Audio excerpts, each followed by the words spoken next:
jets, jobs, and a whole lot of runway. Join us now as we talk about what's going on at the Statesville Regional Airport. Welcome to Front and Center, the podcast that pulls back the curtain on government operations, offering you an exclusive glimpse into the inner workings of the city of Statesville. Welcome back to Front and Center. I'm April Nesbitt. I'm here with my co-host Ron Smith today. Welcome, Mr. Smith. Thank you. Hope I can do Nikayla justice as your co-host. I appreciate that, and I'm sure she's happy right now, resting from her week-long of summer camp at PD last week. And today we have with us Mr. John Ferguson, the Airport Manager, Director, for the Statesville Regional Airport. And we're going to jump in and learn all about what's happening at the Statesville Regional Airport right now. Okay. You ready? I'm ready. You sure? Let's do it. All right. So first I'm going to ask Ron a question. Because we get a lot of questions about these two different types of budgets, and Ron is the budget king. We all know this. So what is an enterprise, and how does it differ from a general fund or a regular fund in the city? Because the airport is an enterprise fund. Right. Okay. First off, I don't think I'd say I'm a budget king, but I have to do the budget. So maybe that's the best way to qualify it. There's basically two funds. We have our general fund, which is the hardest one to balance each year. It's funded by property taxes, sales tax, and other user fees and things of that throughout the departments. So that one is basically governed by again mainly taxes. Your enterprise funds, which the airport, civic center, stormwater, electric, and water and sewer, are all basically individual businesses of the city. And so what that means is that money comes in. You can't spend more going out than you have coming in. You have revenues coming in from various sources, which John's going to get into in just a bit. But he can't spend anything more than that each year because it's like a business. It's got, at the end of the year, the bottom line has to equal out. So we have 5 of those in the city, which I wouldn't say we're unique in that. Most cities have enterprise funds, but we have a lot of them. Yes. So we have a lot of independent businesses that we have to run. So and John's is one of the more interesting because it's a mixture of revenues that come in from grants to fuel to leases and things like that. So that is essentially what an enterprise fund is, and John's is the most fun. Well, John, give us a little bit about your background and how you came to run this business for the city. Well, I was born and raised in Birmingham, Alabama. Went to Auburn University and graduated in aviation management. And so just came up through the ranks of several airports.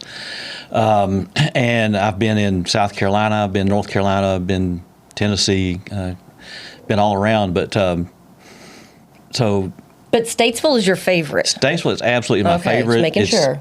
One of the best places I've ever lived with the people I work with, the people here in Statesville.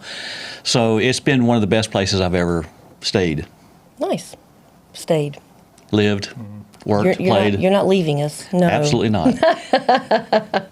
All right. So we talked about the enterprise fund. What do you do to make money for your business? Because basically it's a business. It is a business, and our business is to sell fuel to the aircraft that fly in and out, both the based airplanes, which we have about 100 airplanes based at the airport, and then the people who fly in to do business or to visit Statesville or Iredell County. And we sell fuel.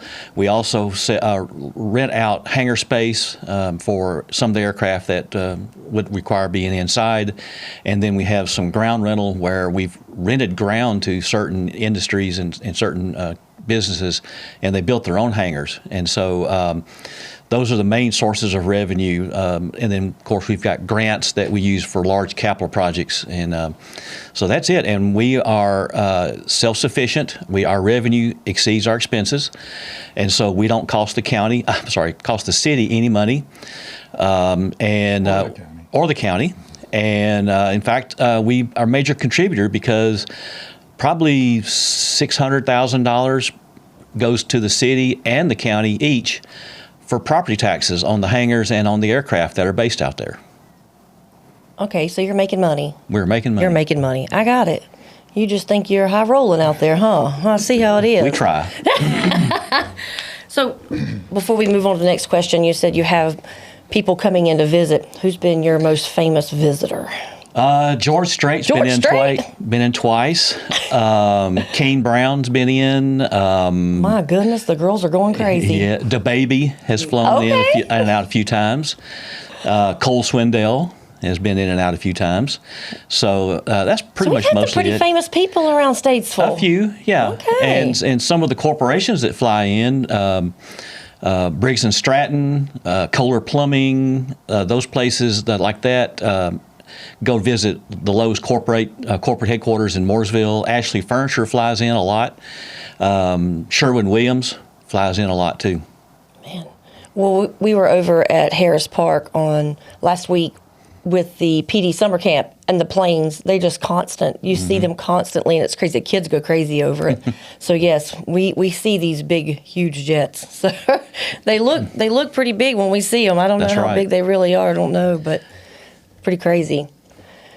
Can I ask a question? So in going back to the revenues, we've had, I guess since John and I have worked together, we've had two big, kind of paradigm shifts at the airport. One being the purchase of the FBO, fixed base operations, and bringing in at the time JetEast, but now Westar. Both, we had to look at the airport a little differently on both times. You want to talk about that a little bit? Sure. About 3.5 years ago, about 4 years ago, I guess, we first got contacted by a company called JetEast to want to know the availability of the old Lowe's aviation hangar, which Lowe's left several years ago and moved to Charlotte. And we took about a little over a year, just in negotiations with JetEast. JetEast is we call it an MRO, Maintenance, Repair, and Overhaul Company. They bring in medium-sized corporate jets, 8 to 10, 12, 15 passenger jets, and do all kind of maintenance repairs on these jets. After JetEast had been here for a while, they got bought out by a company called Westar. So Westar, most of their businesses were on the West Coast and Midwest. JetEast was, of course, in the middle and toward the east. So now Westar is all over the country with all kind of sites for aircraft repairs, and they're currently over 120 employees and still hiring. They need aircraft mechanics and service people, so they are still in a very big hiring mode right now. So on the West, or at the time, JetEast, John and I had to really convince the council, convince ourselves first and then convince the council that, that the Lowe's hangar was going to be extremely difficult to fill. I mean, it was a 90,000 square foot hangar, kind of a unicorn. Statesville was fortunate to have Lowe's for so many years, but when they vacated, what were we going to do with this huge hangar? Because, won't go into all the details, but the city has an ownership stake in all of that. So, with JetEast coming in, we traded tax base for jobs. And again, that's the paradigm shift. I had mentioned, jobs and fuel sales, basically. Right. So it became an employment center, whereas previously Lowe's there were virtually, nobody was there, but they had expensive planes and helicopters. So I think it's turned out well for us. It has not been a huge drain on us from a tax base standpoint. Because of all the growth that we've had. So I think it's worked out really well, personally. And the neat thing about that is they've got over 120 employees right now and still hiring. There are not 120 aircraft mechanics living in Statesville, living in Iredell County. So all of these, probably 90% of these employees are coming from outside the city and outside the county, from other areas in North Carolina, Georgia, South Carolina, Virginia. So they're bringing people in that were not here prior to taking the job. So it's causing the population to increase around here. And then you have a huge NASCAR presence. We do. People don't realize how the drivers and the teams get to all these races, especially the ones on the West Coast, especially when they've had 2 or 3 races in a row on the West Coast. They can't really be driving back and forth all the time. We have 13 50-passenger jets that leave out of here on Fridays, taking the teams to the races, to the Xfinity races, the monster races, the truck races, and they come and go basically Friday through Sunday. And then Sunday night, when the last race is run, they're all coming back. So it looks like Charlotte Airport on Sunday nights. But over 700 people fly out on the weekends just for the races. I know that you guys extended the runway recently, so you're over 7,000 feet now. Well, we extended the safety area. The safety area, okay. Which now allows the aircraft to use the full 7,000 feet of asphalt they couldn't use before. Okay. So it's been very, very beneficial to the larger aircraft to be able to carry more people and carry more fuel, especially going out to the West Coast. Well, that makes sense. So, John, we have an airport layout plan, and you presented that to the council. I think our last meeting or the one before. I believe so. So tell us a little bit about what that ALP is, and any future projects that you want to point out. So it's very similar to any kind of city or county or state planning document. It helps us plan how to grow the airport and how to develop the airport. You cannot get any grant money unless you have an updated airport layout plan. So it shows basically where we can build hangars, what we need in the future, such as runway extensions, new taxiways. So it's this overall development plan to help us to develop the airport in the most efficient and beneficial way. And when it comes to grants, kudos, because he's the king of grants when it comes to aviation. You and your team do an amazing job with the grants. We've over the past 10, 12 years, we have brought in probably $65 million in grants. That is amazing. A lot of those grants are 100%, but a lot of them are 90% grants. And so that $65 million has really only cost the city and the county each about $1.5 million over a 10, 12-year period. So wow. Anytime you can get 90% of a project done, we're going to go after those grants. Absolutely. Let's talk about the terminal building. That's a hot topic right now, and it is looking good. We're so excited for the completion of that. It looks like it's going to be mid-December.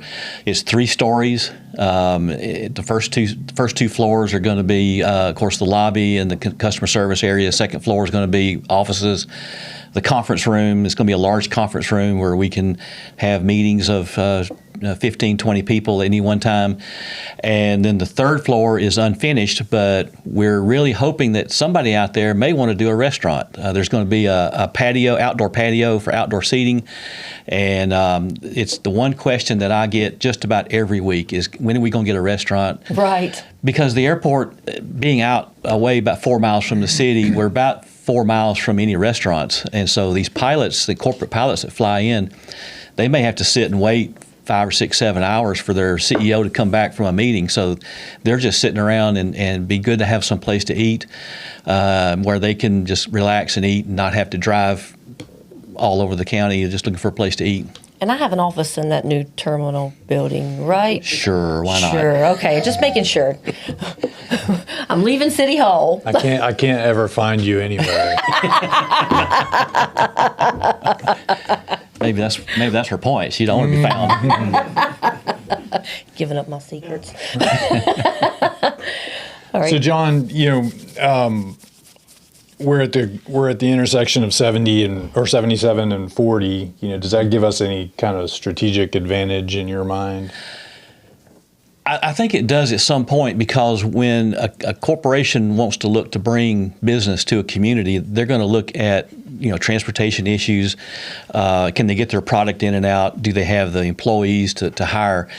But one of those lists of 15, 20 items they check off is, can we get our corporate plane into the community? Because they don't want to have to fly to Charlotte and drive up the interstate. They don't want to have to go to Hickory and drive over. They want to come to your community, get in and out quickly. So yeah, I believe as an overall transportation picture for the whole community, yeah, the airport's a vital part of that transportation. Well, with that, how do you think that our airport compares to other airports of the same size when it comes to services and being a regional airport? Well, we're probably one of the bigger general aviation airports in the state. I'm not sure we may be the biggest, but we're probably up there in the top 4 or 5. Like I said, 100 based airplanes. last year we did 63,000 operations, which is a takeoff or a landing. So an airplane lands and then takes back off. That's 2 operations. We hit 63,000 last year. Just this past weekend, we just passed 60,000. So we're going to be a little over 60,000 in the fiscal year that's ending today. It would have been a whole lot higher if it hadn't been so much rain and thunderstorms and winds over the past 6 months. It's just the weather's just been horrendous for us. But we're still extremely busy. Gotcha. So, John, you mentioned the third floor and the restaurant. Is there going to be an observation deck, or is there somewhere that people can come watch planes? There's going to be 2 areas. One's going to be the second floor, is a real small observation area where you can just sit out, have maybe 4 or 5 people can sit out there. There's going to be some tables and chairs. You can watch airplanes take off and land. And then if we do get a restaurant on the third floor, there's a very large patio. I don't know, 30, 40 people could sit out there and eat and watch airplanes take off and land. Kids, I know, is going to love that. And so we're looking forward to that. I hope that it happens. It's extremely hot topic with the pilots that fly in and out. And I know there are several areas where pilots, that's all they do is they fly on the weekend. All they want to do is get a bite to eat. They'll come from the East Coast to an airport just to have a sandwich. It's what we call in the industry the $100 hamburger. It's $10 for the hamburger and $90 in gas to get there and back. So, but there's a lot of people that all they do is just fly to get a bite to eat. That's crazy. Yeah. But that's their passion to fly. So yeah, that's cool. One of the biggest questions I hear is why we do not have commercial flights in and out of Statesville. Can you just elaborate on that a little? Yeah, so in order to have commercial flights, you have to have a lot of upgrades. You have to upgrade the fencing for security. You got to have a police presence. You got to have a fire department presence. You got to have TSA. And then you have to have a totally separate terminal because you can't mix airline passengers with general public or with the smaller general aviation passengers. So you can't mix the two. It would take millions of dollars for us to start having airline service. We had a meeting with North Carolina DOT Aviation about 7 or 8 years ago and asked them the same question, what do you think we should be in the future? And the director of aviation at that time said, I think you should be the biggest and best general aviation airport in the state. Let's leave the airline service to Concord. Let's leave it to Charlotte. We're just going to bring in more corporate jets. Hopefully that'll bring in more jobs to the city and the county. So that's our purpose. Well, speaking of fire, I want to personally thank you for purchasing the new ARF vehicle or ARF truck that you have out at in the hangar. Drive it. Yeah. Can you tell us a little bit about that? Well, it's a specialized fire truck just for airports called ARF, Airport Rescue and Firefighting. It has a significant amount of foam and water. Foam because, if an airplane has an incident, it's going to involve a lot of gasoline or jet fuel, so you have to use foam to put that out.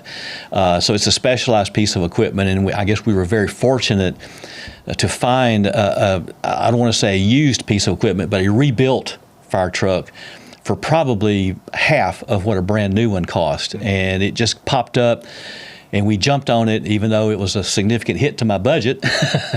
But it was something we couldn't turn away, and it's something that's needed at the airport. Well, and popping up, that's important to note because, right now fire trucks are like 4 years out. Yes. You just can't buy them. They won't even let you put a down payment on one or a deposit.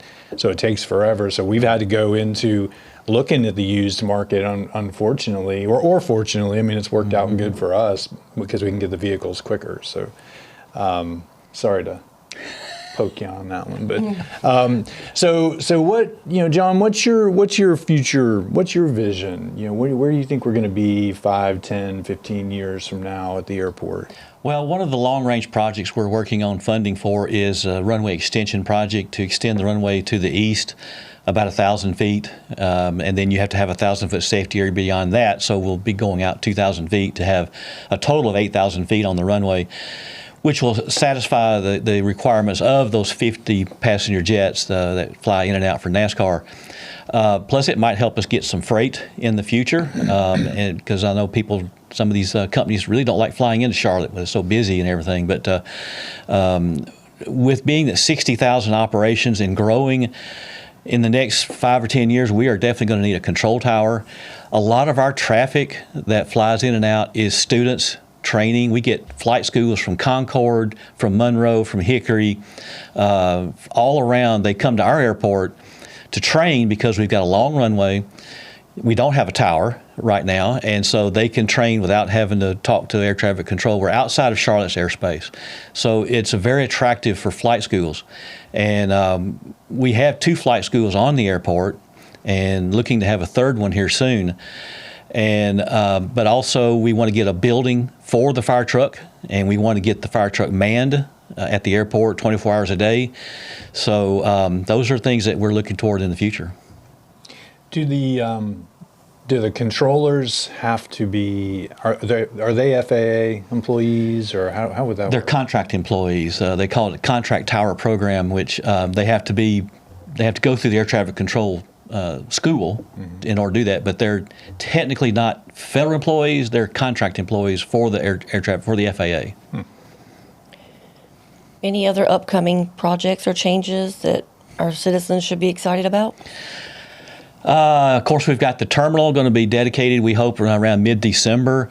I know that we've had a lot of people in the past come out for specialized airplanes that we've had in the past, the B-29 bomber, the World War II birds that we've had in the past. And right now, a lot of those unusual aircraft are in the Midwest and West right now. I'm hoping maybe to catch one coming down this area. I don't see anything in the near future, but anytime we can get an unusual airplane to come in and stay for a few days. That's a huge draw. It's a very huge draw. It gets crazy. It does. So yeah, for sure. The Bethlehem Road reconnection, we can figure that one out. That's a road project. That's not Oh no! Oh, it's very, very popular with you. We realized that closing Bethlehem Road was a big inconvenience to the neighbors in that area.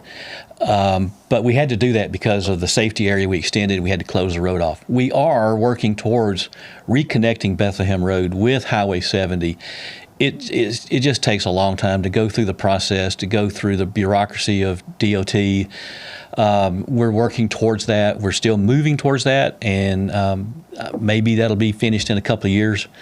But it is our goal to reconnect that road. Nice.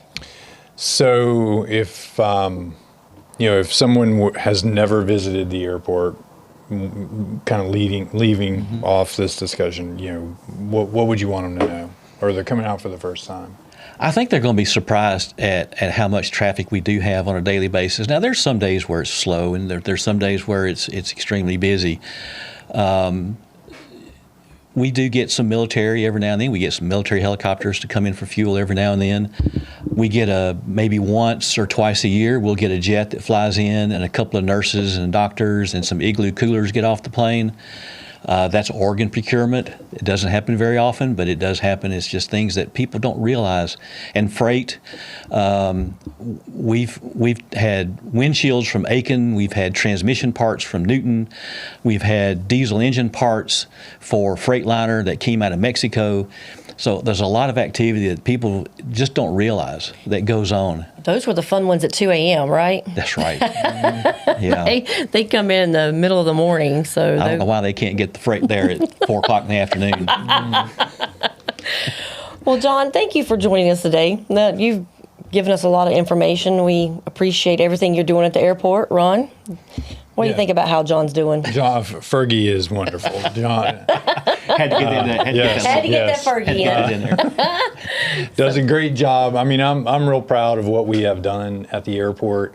It's been a collective effort. Again, I mentioned early on, the council's been a big partner.